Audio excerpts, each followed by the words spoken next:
कि जब हम लोग पढ़ते हैं मौर्य साम्राज्य, क्लियर, तो आपको पहली बात तो ये ध्यान रखना है कि मौर्य साम्राज्य से प्रारंभिक व मुख्य परीक्षा में किस प्रकार के प्रश्न पूछे गए हैं, पहले ये आपको कंसंट्रेट करना पड़ेगा।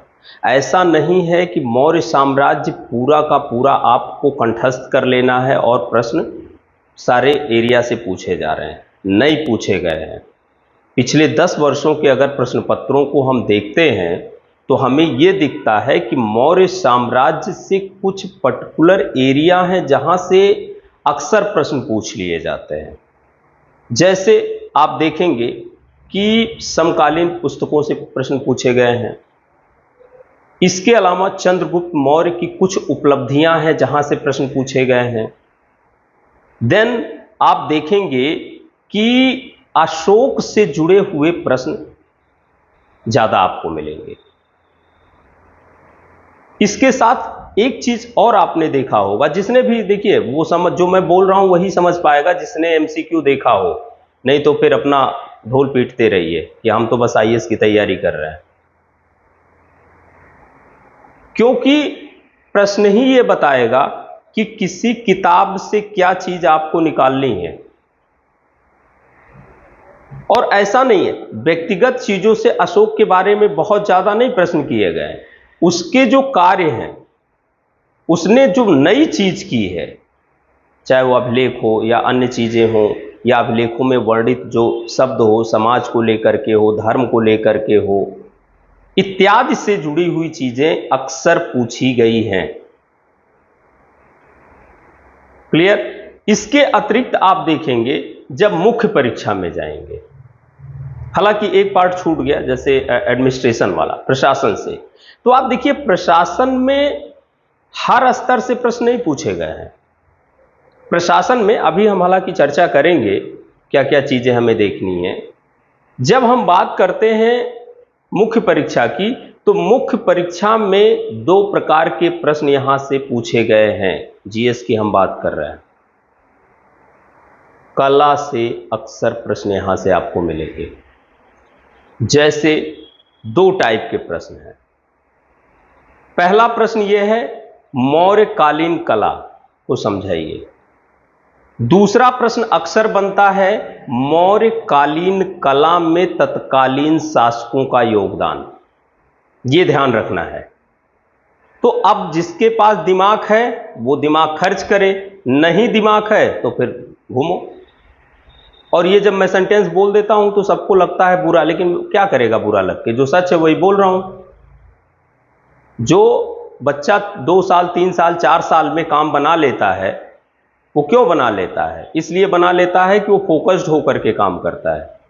वो, उसको मछली की आंख ही दिखेगी और कुछ दिखता ही नहीं है।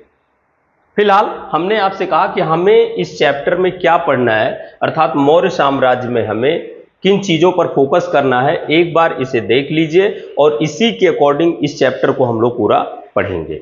जैसे मैंने आपसे कहा कि मौर्य साम्राज्य थोड़ा सा सामान्य परिचय, और सामान्य परिचय में हमें यह भी देखना है कि जिस समय मौर्य साम्राज्य स्थापित हो रहा था उससे पहले की स्थिति क्या थी भारत की। क्लियर। भारत सेंस उत्तर भारत की स्थिति, जहां पर मौर्य साम्राज्य स्थापित हुआ। क्लियर। दूसरी चीज यह है कि हमारे पास मौर्य साम्राज्य से जुड़े हुए क्या क्या विकल्प हैं, अर्थात ये कि प्राचीन भारत में मौर्य साम्राज्य कोई एक था, इसकी जानकारी हमें कैसे मिल पाती है, वे कौन कौन से स्रोत हैं जिससे हमें मौर्य साम्राज्य की जानकारी मिल पाती है। क्लियर। तो उसमें हमने आपसे कहा था कि 2 है, एक साहित्य है, दूसरा पुरातत्व है। साहित्य में जब हम जाते हैं तो साहित्य में हमें 3 प्रकार के साहित्यों पर निर्भर होना पड़ता है।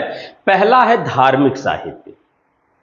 क्लियर। दूसरा है धर्मेतर साहित्य। सेंटेंस से याद रखिएगा, धर्मेतर अर्थात धर्म से इतर, जिसमें धार्मिक चीजों के बारे में जानकारी ना दी गई हो, जैसे अर्थशास्त्र, जैसे मुद्रा राक्षस।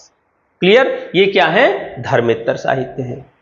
इसके अतिरिक्त जब हम धार्मिक साहित्य की बात करते हैं तो उसमें ब्राह्मण साहित्य आपको मिल जाएगा, उसमें पुराण मिल जाएंगे, उसमें जैन साहित्य मिल जाएंगे, उसमें बौद्ध साहित्य मिल जाएंगे। वो क्या है, धर्म से जुड़े हुए हैं, इसलिए हम उन्हें धार्मिक साहित्य के नाम से जानते हैं। क्लियर? ओके, देन आगे। लेकिन एक चीज यहां और है कि क्योंकि इसी समय आपको कुछ विदेशी आक्रमण भी दिखते हैं, जो फॉरेन ट्रेवलर्स भारत आए, विदेशी यात्री आए, उनका जो यात्रा वृत्तांत है, अर्थात जब वो चल रहे थे तो डायरी में कुछ चीजें नोट कर रहे थे, उसको भी हमें पढ़ना है, वो हो जाता है विदेशी विवरण।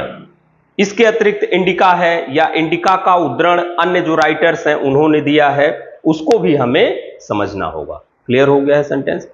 इसके पश्चात आता है मौर्य साम्राज्य के समय तत्कालीन समाज कैसा था। यहां कहने का अर्थ यह है कि जिस समय उत्तर भारत में मौर्य साम्राज्य जैसा एक कोई शक्तिशाली साम्राज्य स्थापित हो रहा था या स्थापित होने की प्रक्रिया से गुजर रहा था, उस समय तत्कालीन समाज कैसा था।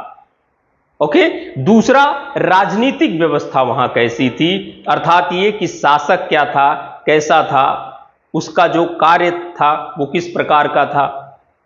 क्लियर भाई? कोई ना कोई तो एक कारण रहा होगा। हम लोग पढ़ते हैं कि एक सामान्य बालक चंद्रगुप्त मौर्य इतने बड़े साम्राज्य की स्थापना कर देता है, तो कुछ न कुछ रहा होगा।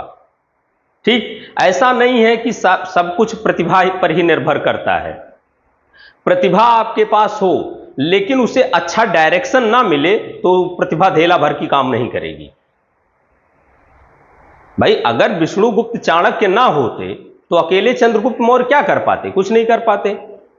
इसका मतलब यह होता है, यहां से इतिहास क्यों पढ़ा जाता है? इसीलिए कि आपके पास योग्यता है, आपके पास क्षमता है, उस क्षमता को अच्छी दिशा देने वाला यदि, जिसे आप गाइड कह सकते हैं, नहीं है तो वह दो कौड़ी का हो गया। जैसे मैं कभी कभी बोल देता हूं क्लास में भी कि आप लोग जैसे बैठे हुए हैं, आप लोगों से अच्छा फीमेल टैलेंट गांव में गोबर के उपले बना रहा होगा, ट्रस्ट मी, उसे मौका नहीं मिला कि वह अपनी प्रतिभा को साबित कर सके, उसे कोई गाइड नहीं मिला। नहीं तो हो सकता है कि आप सब लोगों से पहले वह उस टारगेट को अचीव कर ले जो लोग 10 साल लगाते हैं वो 2 साल 3 साल में कर ले।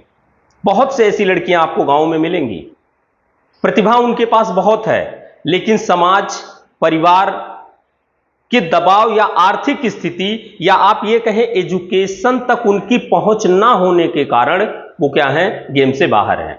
और यहां पर तमीज नहीं होगा बोलने का। इकोनॉमिकली वो ठीक हैं, घर वाले भेज दिए हैं, चाहे वो मेल हो फीमेल हो, लाइफ का एंजॉय तो हो ही रहा है दिल्ली, लखनऊ और इलाहाबाद में। उसके बाद क्या है, कहीं किस्मत खराब है। अब इसमें किस्मत क्या खराब है? लाइब्रेरी में बैठो तो कॉल चल रहा है, रील चल रही है, मैसेज चल रहा है, तो फिर मैसेज करो। और अंत में बहुत खराब स्थिति है भाई। क्यों? क्योंकि सिलेक्शन ही नहीं हुआ। कैसे होगा? जब मौका था तब तो मॉल मॉल। और एक सेंटेंस जरूर बोलूंगा कि जिंदगी में जिसने समय की कद्र नहीं की उसका समय कभी कद्र नहीं करेगा, यह ध्यान रखिएगा आप। उन्हें फुटपाथ पर जाना ही जाना है। यदि आप बड़ी चीज हासिल करना चाहते हैं तो आपको रिस्क लेना होगा। विदाउट रिस्क आप लाइफ में कुछ कर ही नहीं सकते। अब इसका मतलब यह नहीं है कि तैरना आता नहीं है और आप नदी में छलांग लगा दीजिए, इतना बड़ा रिस्क ना ले लो। पहले तैरना धीरे धीरे सीखिए, फिर छलांग मारिए। ओके, हां। देन हमने आपसे कहा कि इसके पश्चात हमें चर्चा करना होगा कि जो प्रमुख शासक रहे हैं मौर्य वंश के, क्लियर, चाहे वो अशोक रहे हों, चाहे चंद्रगुप्त मौर्य रहे हों, या एक कौन और आया था चंद्रगुप्त मौर्य के बाद? बहुत बढ़िया, राइट। ओके, तो इन लोगों की उपलब्धियां, पहला तो यह है नाम और उपाधि से प्रश्न पूछे गए हैं, क्लियर, मिला होगा। और थोड़ा सा चंद्रगुप्त मौर्य के बारे में एक चीज यह है कि जो फॉरेन ट्रेवलर्स नाम देते हैं वो, और जो भारतीय नाम है वो, इसको भी जरूर ध्यान रखिएगा, एक दो बार पूछा गया है, आपने देखा होगा, क्लियर। दूसरा, उनकी उपलब्धियां क्या रही हैं, ठीक, चाहे वह मौर्य साम्राज्य के संस्थापक की बात कर रहा हो, या उसके बाद के शासक की बात कर रहा हो, या लास्ट शासक की बात कर रहा हो, उनकी अचीवमेंट इतिहास में क्या रही है जिसकी वजह से हम उन्हें पढ़ते हैं। आप देखिएगा यहां से प्रश्न पूछे गए हैं। देन अन्य जो उनके कुछ कार्य रहे हों उसको देखना होगा। इसके पश्चात हम जाएंगे कहां, प्रशासनिक व्यवस्था पर। ओके, अब जब हम प्रशासनिक व्यवस्था की बात करते हैं या मौर्यकालीन प्रशासनिक स्थिति की बात करते हैं, तो हमें एक पूरा का पूरा प्रशासनिक ढांचा पहली बार दिखाई देता है, जिसका उल्लेख हमें साहित्य में पूर्ण रूप से मिलता है, क्लियर। जैसे केंद्रीय प्रशासन, प्रांतीय प्रशासन, जिला प्रशासन और ग्राम प्रशासन, ठीक। आप देखेंगे ग्राम प्रशासन की अवधारणा वैदिक काल से शुरू हो जाती है भारत में, और आज भी एडमिनिस्ट्रेशन की जो सबसे छोटी इकाई है वो ग्राम ही है। ओके, अब देखिए एक चीज नई पहली बार दिखाई दे रही है, कहां पर, मौर्य काल में, और वो है क्या, नगरीय प्रशासन। पहली बार ही आ रहा है कॉन्सेप्ट, क्योंकि हमने आपसे कहा कि अब वो यही फिर बात आ जाती है, जिसने प्रीवियस ईयर एमसीक्यू देखा होगा उसको तो ये पता होगा कि नगरीय प्रशासन पढ़ना क्यों है भाई, क्योंकि यहां से प्रश्न पूछे गए हैं। लेकिन बस ऐसे ही देखते रहिए, देखो फिर। ओके, चलिए कोई बात नहीं है। देन हम लोग बात करेंगे न्याय प्रशासन की, क्लियर। जो लोग जैसे पीसीएस जे की तैयारी कर रहे हो उनके लिए एक बात मैं जरूर, मतलब जैसे अगर कोई हो, आप देखेंगे कि मौर्य से बहुत प्रश्न पूछे गए हैं, खासकर एडमिनिस्ट्रेशन और जुडिशरी से ठीक ठाक प्रश्न आपको मिलेंगे पीसीएस में। हालांकि हम लोगों को न्याय प्रशासन पर भी बात करनी है। पहली बार भारत में फौजदारी और दीवानी न्यायालय को स्पष्ट रूप से उल्लेख मिलता है कि फौजदारी न्यायालय क्या थे, इवन उनके न्यायाधीशों के बारे में भी जानकारी मिलती है, ठीक है। इसलिए यह और जानकारी अर्थशास्त्र है और अशोक के अभिलेख हैं, क्योंकि जो खासकर जस्टिस के बारे में है, न्याय व्यवस्था के बारे में है, जुडिशरी का पूरा जो ढांचा हमें पहली बार दिखाई देता है वो यहीं से दिखाई देता है। इससे पहले आपको बहुत ज्यादा न्यायिक व्यवस्था के बारे में जानकारी नहीं मिलेगी प्राचीन भारत की जब हम बात करते हैं, तो यहीं से इसकी शुरुआत हो जाएगी। देन हमने आपसे कहा कि राजस्व प्रशासन की क्या स्थिति है। अब देखिए, जैसे एक होता है, हमने आपसे कहा था कि आर्थिक स्थिति होती है, तो आर्थिक स्थिति अलग मुद्दा है, लेकिन जब हम बात करते हैं राजस्व प्रशासन की तो अलग एक इसका निकल करके आता है। जब हम राजस्व प्रशासन को पढ़ते हैं तो इसमें टैक्स को कलेक्ट करने की बात करते हैं, इसमें जो आप ये कहें कि टैक्स का रेट है वो किस प्रकार से है, कौन कौन अधिकारी टैक्स कलेक्शन से जुड़े हुए हैं, अर्थात ये कि राजस्व का संग्रह जो हो रहा है वो कौन है, इसके अलावा कोई एक अधिकारी है वसूल रहा है, कोई एक अधिकारी है राजकोष को संभाल रहा है, क्लियर, किस प्रकार से कर की दर है। ओके, देन सैन्य प्रशासन, इसके बारे में हम जानकारी लेंगे, ठीक। इसके पश्चात हमने आपसे कहा था हमें फिर बात करनी होगी आर्थिक स्थिति, जो अभी हम चर्चा कर रहे थे कि दोनों में डिफरेंस क्या है, ठीक है। जब हम आर्थिक स्थिति को देखते हैं तो संपूर्ण इकोनॉमी को पर जाते हैं किसी देश की, क्लियर। अब जैसे देखिए होता क्या है कि लोगों ने कहा कि जीडीपी, तो जीडीपी की जब हम बात करते हैं तो हम पूरे इकोनॉमी की बात करते हैं, ठीक है।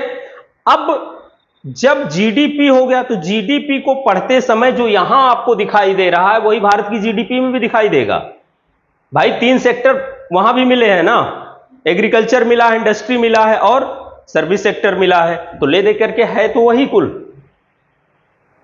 आप थोड़ा सा चीजें समझिए तो भूलेगा नहीं आपको। तो इसमें कृषि की स्थिति क्या है, उद्योग का क्या है, बैंकिंग और मुद्रा क्या है, और ट्रेड की स्थिति क्या है, इसको हम लोग समझेंगे। ओके, देन हम लोग आएंगे सामाजिक स्थिति पर, अर्थात ये कि मौर्यकालीन समाज, सेंटेंस ये याद रखिएगा। अब पहला जो हम लोगों ने चर्चा किया था ये तत्कालीन समाज, अर्थात यहां पर यह बात हो रही है कि जिस समय मौर्य साम्राज्य स्थापित हो रहा था उस समय का समाज, और जब मौर्य साम्राज्य स्थापित हो चुका था उस समय का समाज किस प्रकार से था, या समाज का स्वरूप क्या था, स्त्रियों की स्थिति क्या थी, धार्मिक स्थिति क्या थी, इत्यादि के बारे में चर्चा करेंगे। देन आएंगे हम लोग कला और संस्कृति के बारे में। क्लियर? अब देखिए, कला तो ठीक था, फिर ये निकल करके आ गया सामने। एक बात आपको यहां ध्यान रखना है, आई रिपीट अगेन, कि पूरे के पूरे मौर्य साम्राज्य से आपको मुख्य परीक्षा में जो प्रश्न अभी तक दिखाई देंगे रेलिवेंसी भी है उनकी, और वो है क्या, मौर्य आर्ट। आप देख लीजिएगा प्रीवियस ईयर उठा करके यहां से प्रश्न पूछा गया है, और शुरुआत में हमने कहा था आपसे कि दो प्रकार के प्रश्न यहां से पूछे गए हैं।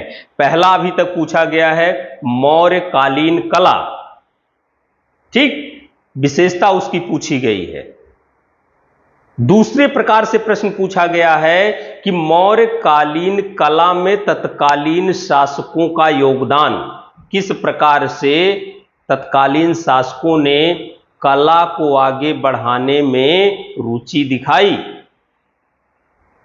समझ में आया है पूरा का पूरा सिस्टम कि नहीं?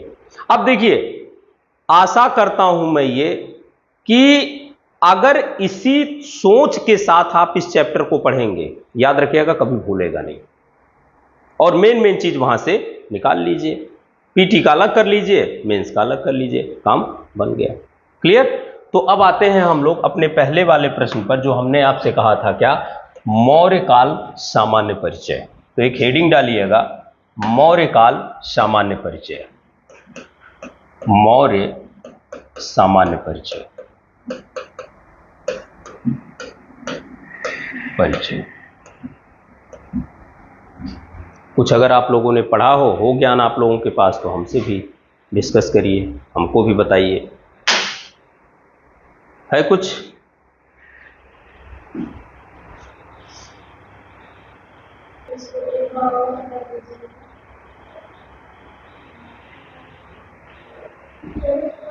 ठीक। अब देखो, सबसे बड़ी प्रॉब्लम क्या है कि आप लिख पहले लेते हैं, समझते बाद में है। पहले समझ लीजिए, जहां दिक्कत होगी, मैं कई बार कह चुका हूं, मैं फिर से रिपीट कर दूंगा, बता दूंगा। हमने आपसे कहा कि जब हम मौर्य सामान्य या मौर्य साम्राज्य का सामान्य परिचय देखते हैं, तो पहली बार भारतीय उपमहाद्वीप, इंडियन सबकॉन्टिनेंट की बात हो रही है, पहली बार आपको भारत में एक महानतम साम्राज्य दिखाई देता है, जो कौन था, मौर्य साम्राज्य था। क्लियर? अब देखिए, अगर हमने ये सेंटेंस बोला है कि महानतम साम्राज्य था, तो हमें फिर यह बताना पड़ेगा कि महानतम कैसे, कौन कौन से उसके ऐसे कंपोनेंट दिखाई देते हैं, तत्व दिखाई देते हैं, जो कि मौर्य साम्राज्य को महानतम साम्राज्य घोषित करते हैं। क्लियर हो गया? अब देखिए, दूसरा एक था पहला, पहला निकल करके आया कि महानतम साम्राज्य है,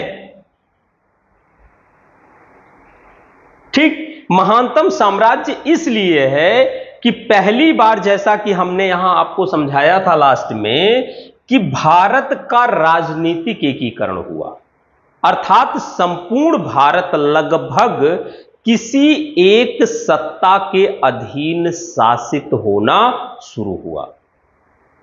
क्लियर है? ठीक है।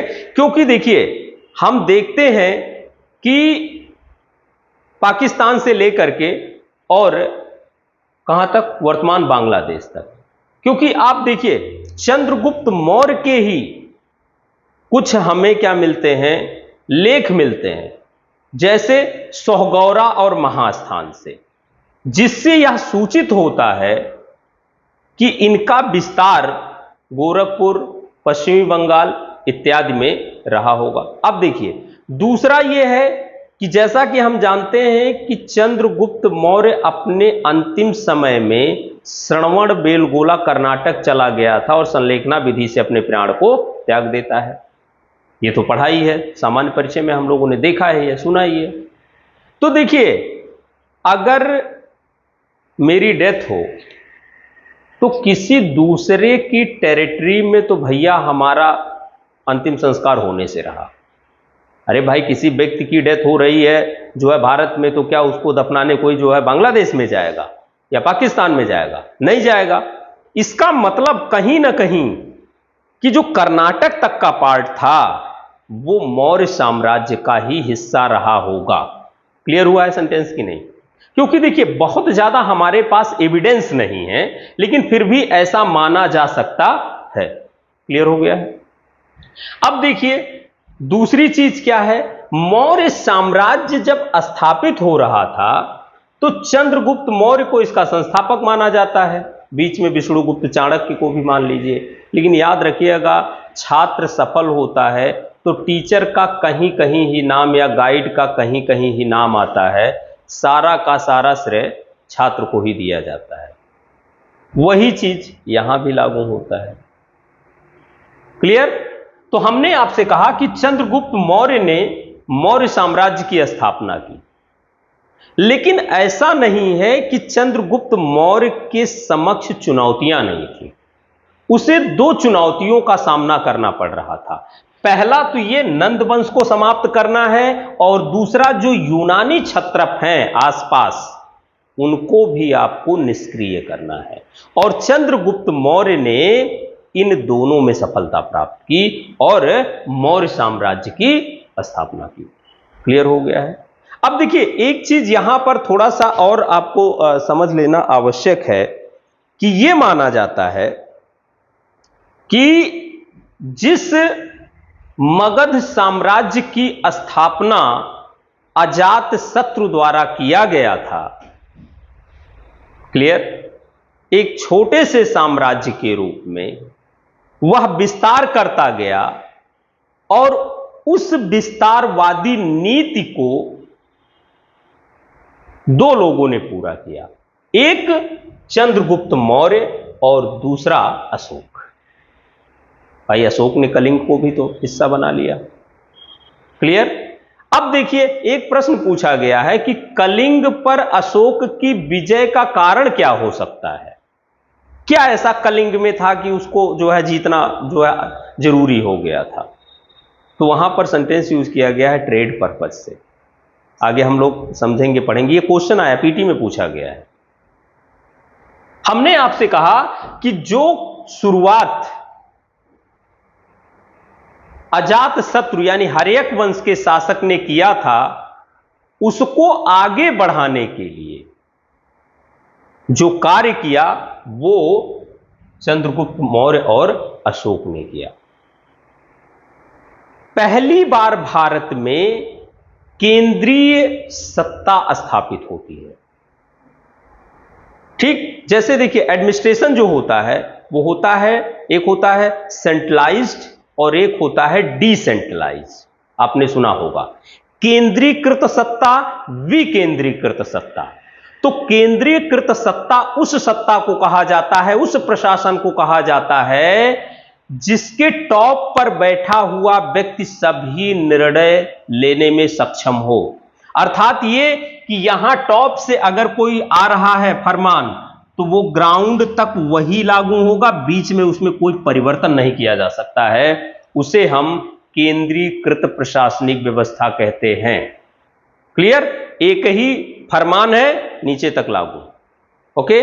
जब हम विकेंद्रीकृत की बात करते हैं, डिसेंट्रलाइज्ड की बात करते हैं, तो इसमें यह होता है कि केंद्र स्तर पर जो प्रशासन है वो चल रहा है, राज्य अर्थात प्रांतों के जो प्रांतपति हैं उनके पास भी कुछ अधिकार होता है कि वह कुछ नियम कानून बना दे। इसीलिए आप देखेंगे भारत में क्या केंद्रीकृत सत्ता है कि विकेंद्रीकृत?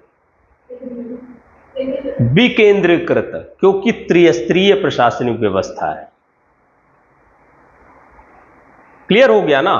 तो पहली बार क्या हो रहा है, केंद्रीकृत सत्ता भारत में स्थापित हो रही है, अर्थात टॉप पर बैठा राजा ही क्या करेगा, पूरे के पूरे साम्राज्य को देखेगा। और यदि पंचायत स्तर पर भी किसी अधिकारी की नियुक्ति की जानी है तो जीओ निकलेगा कहां से? टॉप से ही निकलेगा।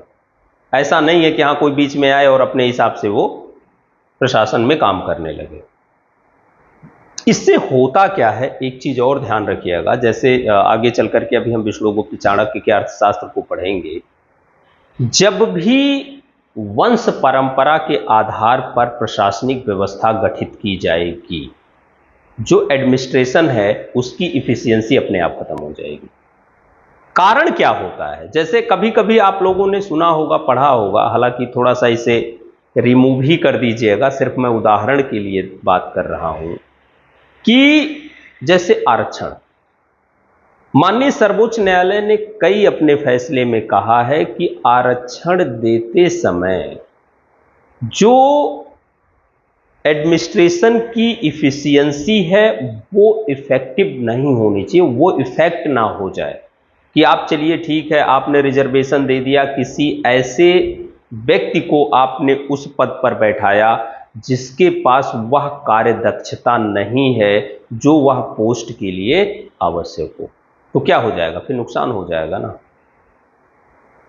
इसीलिए भारत में आप देखिए कि सिर्फ आईएएस के चुनने में रिजर्वेशन काम करता है, टॉप पोस्ट किसे मिलेगी वहां रिजर्वेशन का कोई कॉन्सेप्ट है नहीं, क्योंकि वहां जिसके पास योग्यता होगी उसे ही वहां लाया जाएगा। तो हर चीज का एक सिस्टम बना हुआ है, नहीं तो बहुत से आपको ऐसे डीएम मिलेंगे ना, वो पूरा जिंदगी डीएम ही रह गए, कुछ कर नहीं पाए, कभी वो जो है केंद्र में गए ही नहीं प्रतिनियुक्ति पर कि किसी जो है मिनिस्ट्री का हेड बने या कुछ नया करें, डीएम बने, डीएम से ही आगे खत्म। क्यों? क्योंकि उनके पास योग्यता नहीं थी। यहां योग्यता का अर्थ यह है कि प्रशासनिक योग्यता या कार्यकुशलता ना रही हो। जो मैं बताना चाह रहा हूं शायद समझ रहे होंगे, क्योंकि जैसे देखिए सेंटेंस आता है रिजर्वेशन तो सबके हो जाते हैं कान खड़े, मैं एकदम सही बोल रहा हूं, ठीक है, लेकिन यह बात ध्यान देनी होगी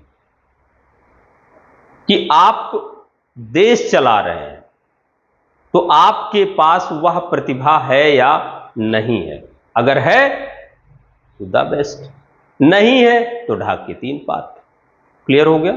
ओके। आगे जैसा मैंने आपसे कहा कि भारत में पहली बार क्या हुआ है, राजनीतिक एकीकरण हुआ है, और दूसरा हमने कहा आपसे कि भारत की यह प्रथम केंद्रीकृत प्रशासनिक व्यवस्था थी। कौन? मौर्य प्रशासन जो था। क्लियर हो गया है सेंटेंस यहां तक? कोई शंका सुबह हो तो तुरंत पूछिए, आगे बढ़ते हैं।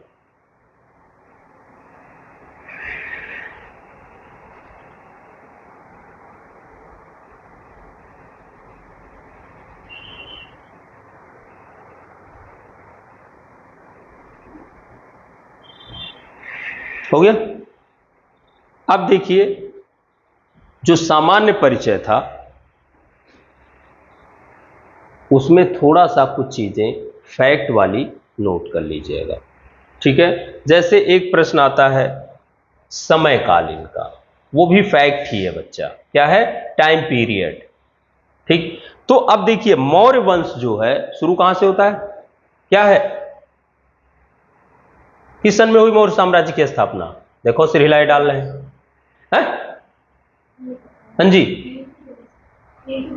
323, बहुत बढ़िया। तो ये है क्या फैक्ट, 323, कहीं कहीं पर 322 भी लिखा रहेगा, तो 1 आध साल का डिफरेंस कोई डिफरेंस नहीं होता है, खासकर बीसी में। एडी में तो चलिए चलेगा, 323 या 22 बीसी, ठीक है। अब देखिए दूसरी चीज ये है कब तक ये रहा? तो कब तक रहा? 184 या 85, 184 या 85 BC। यानी कुल मिलाकर के जो समय काल रहा है ये यही रहा है। राजधानी की बात करते हैं तो पाटलिपुत्र, ये फैक्ट है। मैंने आपसे कहा सामान्य परिचय में क्या है, ये फैक्ट है ये। इसके अतिरिक्त संस्थापक, जैसा कि मैंने आपसे कहा कि चंद्रगुप्त मौर्य। देखिए फैक्ट वाली चीजें थोड़ा सा आप लोग अपने हिसाब से तैयार कर लिया करिए, कॉन्सेप्ट तो हम आपको समझा ही रहे हैं।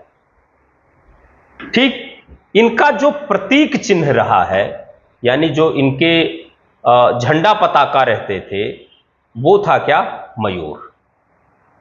मयूर, ठीक है, यानी आप कहें राज चिन्ह, मयूर राज चिन्ह हो गया। अब अगला एक आता है सामान्य परिचय में, अंतिम शासक कौन था? तो बृहद्रथ, मौर्य वंश का अंतिम शासक बृहद्रथ। ये तो हो गया इसका सामान्य परिचय। बृहद्रथ पढ़ के ना आओ, उसके बाद यही बोलो कि एक बार और बोल दीजिए।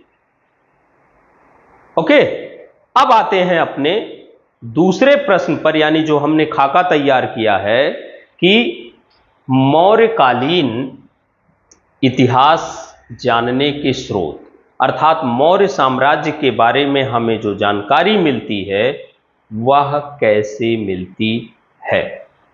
ओके, दूसरी चीज यह है कि हमने आपको इसका PDF नोट्स भी अवेलेबल करा दिया है। जिसने देखा होगा ठीक है, नहीं देखा होगा तो जय सिया राम। क्या किया जाए भाई?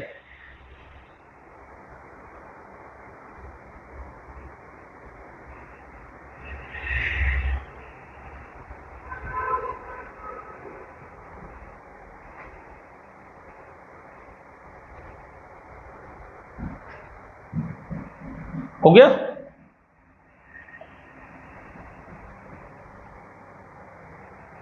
अब दूसरा प्रश्न है हमारा, याद रखिएगा, क्या? जानकारी के स्रोत। इसी को हमें अब देखना है।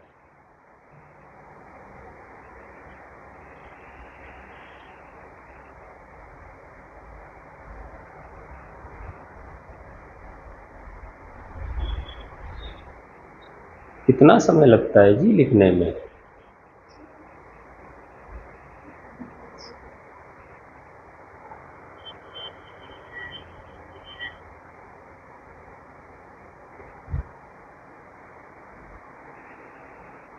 कल जैसे आंधी आई थी ना, आंधी, आंधी है, बारिश भी आई थी। तो आंधी और बारिश से क्या सीखा जा सकता है? एक चीज सीखा जा सकता है कि इंसान को बहुत ज्यादा हवाबाज नहीं होना चाहिए, है? वो कहावत है ना कि बहुत नाज था आंधियों को अपने होने पर, बहुत नाज था आंधियों को अपने होने या चलने पर। ठीक, और जब आंधी चलती है तो क्या है? मिट्टी उड़ती है।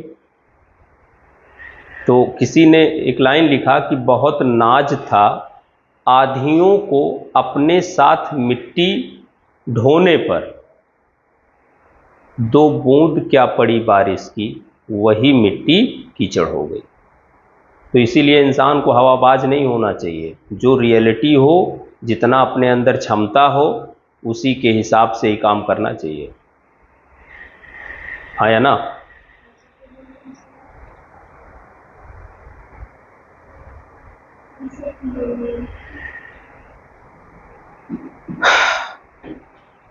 आगे देखिए, हमने आपसे कहा कि हम बात करेंगे अब क्या? स्रोत पर। यही बात हो रही है। तो स्रोत के बारे में कुछ बताइए भाई, फिर हम इस पर आगे चर्चा करें। हाँ जी, बोलते जाइए, क्या क्या चीजें पढ़ी आप लोगों ने?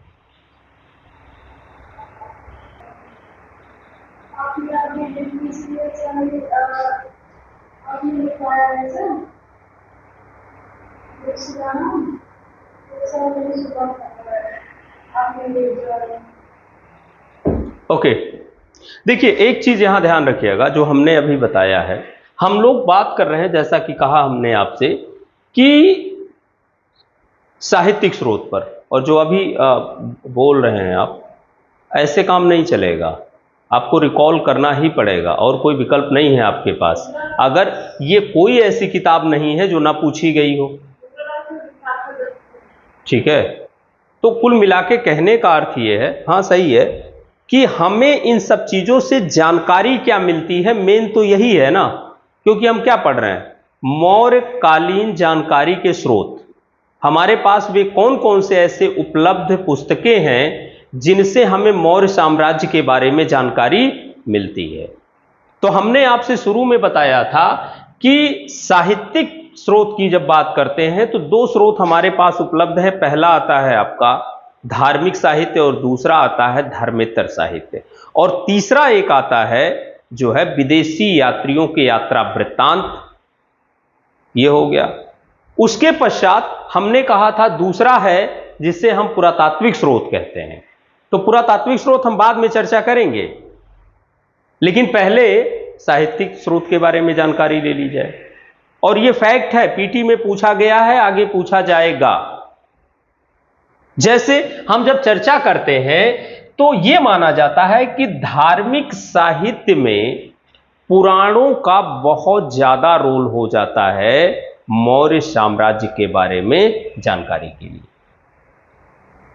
पुराण ठीक ठाक जानकारी दे देते हैं हमें मौर्य साम्राज्य के लिए।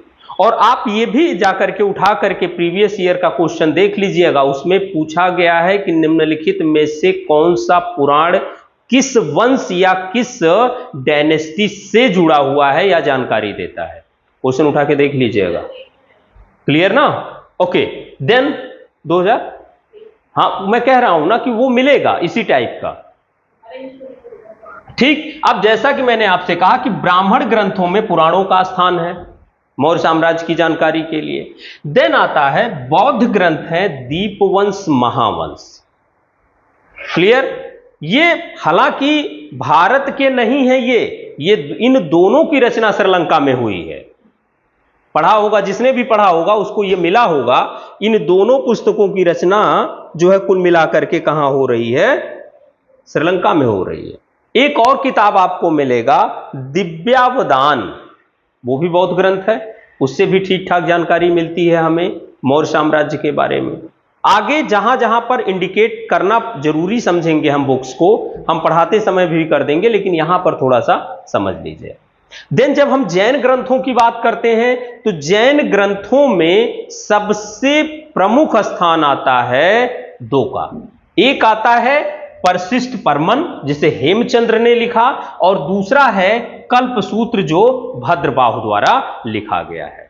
ये दोनों किताबें जो है ये जैन धर्म से जुड़ी हुई हैं। दोनों बहुत अच्छी जानकारी हमें मौर्य साम्राज्य के बारे में या मौर्य वंश के बारे में देती है। क्लियर हो गया होगा? देन आता है कि धर्मेतर साहित्य। जैसा कि मैंने शुरू में कहा था कि धर्मेतर साहित्य उस साहित्य को कहा जाता है जिसमें धर्म से जुड़ा हुआ कोई भी कंटेंट ना उपलब्ध हो, उसे हम धर्मेतर साहित्य करते हैं। धर्मेतर, धर्म से इतर। क्लियर हो गया होगा? उसमें पहला नाम आता है अर्थशास्त्र जिसे विष्णुगुप्त चाणक्य ने लिखा। दूसरा नाम आता है मुद्रा राक्षस जिसे विशाखदत्त द्वारा लिखा गया। तीसरा आता है महाभाष्य जिसे पतंजलि द्वारा लिखा गया। क्लियर? और देन राजतरंगिणी कल्हड़ ने इसे लिखा है। और अंत में आता है बृहद कथा मंजरी, किसकी है? बहुत बढ़िया, अच्छी में। तो ये ऐसी धर्मेतर साहित्य हैं जिससे हमें मौर्य साम्राज्य के बारे में जानकारी मिलती है। क्लियर हुआ है सेंटेंस?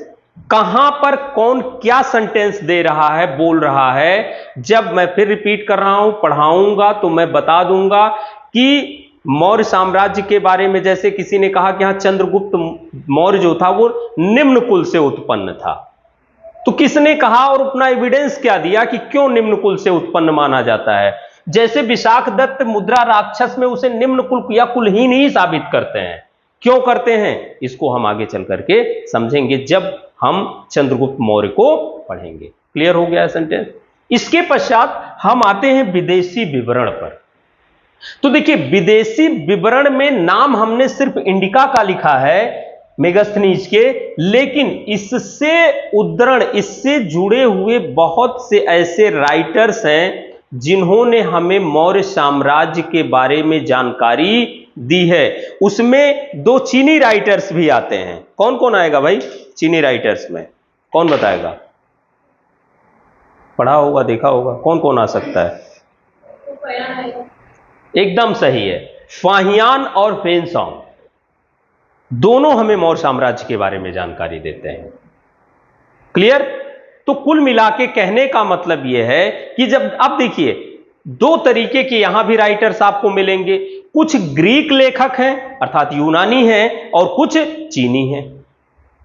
तो वहां बहुत ज्यादा हमें जाने की जरूरत नहीं है, हमें बस समेट करके ही चीजें रखनी है, क्योंकि देखिए अगर इन सब चीजों के बारे में आपको पूर्ण जानकारी है तो कहानी की तरह आपको चीजें याद रहेंगी और कॉन्सेप्ट भी क्लियर हो जाएगा कि किसी ने अगर कुछ बोला तो उसके लिए क्यों बोला है, कोई ना कोई क्या रहा होगा, रीजन रहा होगा। अब देखिए जैसे आप देखेंगे कि अगर जैन साहित्य को हम पढ़ते हैं तो जैन साहित्य घुमा फिरा करके बात यही करेंगे कि मौर्य साम्राज्य पूरी तरीके से हिंसा से मुक्त था। बात समझना, क्योंकि जैन धर्म में क्या है, हिंसा को उतना ज्यादा प्राथमिकता नहीं दी गई है। बौद्ध अगर साहित्य पढ़ेंगे तो यहां पर आपको हिंसा भी मिल जाएगा और जानकारी भी मिल जाएगी। ब्राह्मण साहित्य में भी यही कहानी है। इसके अतिरिक्त जैसे अर्थशास्त्र है, मुद्रा राक्षस है, महाभाष्य है, राजतरंगिणी है और बृहद कथा मंजरी है। इसके अतिरिक्त और भी जो है टेक्स्ट बुक है, ऐसा नहीं है कि बस यहीं आकर के समाप्त हो जाता है। ये मेन है, मैंने उन्हीं को लिखा है जो प्रीवियस ईयर में पूछे गए हैं और इनकी खुद की रेलिवेंसी है। क्लियर? देन हमने आपसे कहा कि इंडिका की रचना कुल मिलाकर के मेगास्थनीज करता है, जो कि 4 वर्षों तक चंद्रगुप्त मौर्य के कोर्ट में रहता है। भाई राज दरबार में निवास करता है ना, वहां बैठ करके इसकी रचना करता है। तो यह रचना प्रमाणिक मानी जाएगी क्योंकि वो वहां बताता है। अब जैसे फॉर एग्जांपल के लिए आप लोगों ने अगर पढ़ा होगा, देखा होगा, मिला होगा कि वो कहता है कि जो चंद्रगुप्त मौर्य का महल था वो लकड़ी का बना हुआ था। अभी पाटलिपुत्र के पास कुम्हरार से बहुत बड़ा एक महल का ढांचा मिला है जो कि लकड़ी का था। तो लोगों ने मान लिया, हां सही लिखा था इसने। समझ में आया ना? तो कहने का मतलब है इसलिए वो चर्चा में आ जाता है। कुम्हरार अक्सर एक आध बार पूछा भी गया है और वो जरूरी भी है क्योंकि वो डिजर्व भी करता है। क्लियर हो गया है सेंटेंस? अब देखिए दूसरा एक आता है, हमने आपसे कहा था उसको भी यहीं देख लिया जाए, और वो है क्या? पुरातात्विक स्रोत। अब पुरातात्विक स्रोत में आइए जरा। देखिए पुरातात्विक स्रोत की जब हम बात करते हैं तो हमें जो मौर्य साम्राज्य के बारे में जानकारी देते हैं वो कौन देते हैं? अशोक के अभिलेख देते हैं। अशोक के अभिलेख ये ठीक ठाक जानकारी दे देते हैं मौर्य साम्राज्य के बारे में, क्योंकि हम जैसा कि आगे पढ़ते हैं या आप लोगों ने बुक्स अगर पढ़ी होगी तो मौर्य साम्राज्य के बारे में, या आप ये कहें कि अशोक के पूरे इतिहास को लिखने का प्रयास भंडारकर द्वारा उसके अभिलेखों के आधार पर किया गया। क्योंकि जितना भी काम अशोक द्वारा किया गया related to administration, religion, society, सब का उल्लेख आपको उसके पिलर पर मिलेगा ही मिलेगा। तो इसलिए वो बहुत महत्वपूर्ण स्रोत हो जाता है। इसके अतिरिक्त आप देखेंगे एक नाम और आता है, रुद्रदामन। नाम सुना है? ये शक शासक था, ठीक। इसका एक जो है मिला है जूनागढ़ अभिलेख, नाम सुना होगा आपने, गुजरात वर्तमान में। इसके अतिरिक्त उत्तरी काली पॉलिशदार मृदभांड जो हैं ये मौर्य साम्राज्य को ही दर्शाते हैं। उत्तरी काली पॉलिश मृदभांड, उत्तरी काली पॉलिश वाले मृदभांड, ठीक। देन क्वाइंस में 2 तरीके की मिली हैं, आगे हम पढ़ेंगे। एक तांबे के सिक्के मिले हैं और चांदी के मिले हैं। तो याद रखिएगा, लिख लीजिएगा, तांबे और चांदी के पंचमार्क सिक्के, या पंचमार्क कॉइन, आहत मुद्राएं। ठीक है, ये तीन चीजें क्या करती हैं, हमें जो है मौर्य साम्राज्य की जानकारी देती हैं।